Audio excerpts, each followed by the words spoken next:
Middle East ನಮಗೆ middle East important ಆಗಿರುತ್ತೆ. Geography mapping ನಲ್ಲಿ ಕೇಳ್ತಾರೆ. ಇದು ನಾವು ಪ್ರಿಲಿಮ್ಸ್ಗೆ ಬಹಳ ಇಂಪಾರ್ಟೆಂಟ್ ಆಗಿರುತ್ತೆ. ಮ್ಯಾಪಿಂಗ್ ಕ್ವಶನ್ಸ್ ಗಳನ್ನ ಕೇಳಿದ್ದಾರೆ.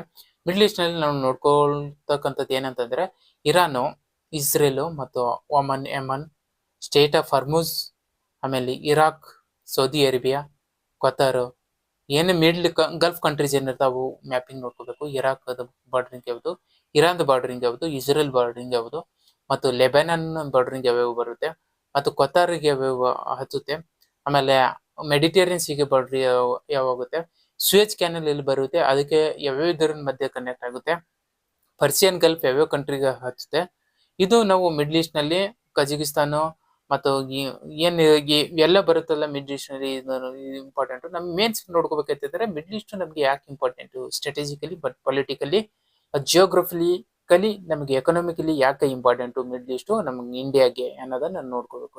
ಯಾಕಂದ್ರೆ LPG ಮತ್ತು ಏನ್ ಗ್ಯಾಸ್ ಅನ್ನ ಡಿಪೆಂಡ್ ಫುಲ್ ಕಂಪ್ಲೀಟ್ ಆಗಿ ಮಿಡ್ಲ್ ಈಸ್ಟ್ ಮೇಲೆ ಡಿಪೆಂಡ್ ಆಗಿದೆ ಇಂಡಿಯಾ.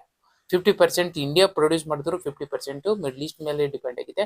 ಇದು ನಾವು ನೋಡ್ಕೋಬೇಕಾಗುತ್ತೆ. ಪ್ರಿಲಿಮ್ಸ್ಗೆ ಅಷ್ಟು ಮ್ಯಾಪಿಂಗ್ ನೋಡ್ಕೋಬೇಕು. ಇದು ಇಂಟರ್ನ್ಯಾಷನಲ್ ರಿಲೇಷನ್ಸ್ ಬರೋದು, ಜಿಯೋಗ್ರಫಿ ಮ್ಯಾಪಿಂಗ್ ನಲ್ಲಿ ಬರೋದು.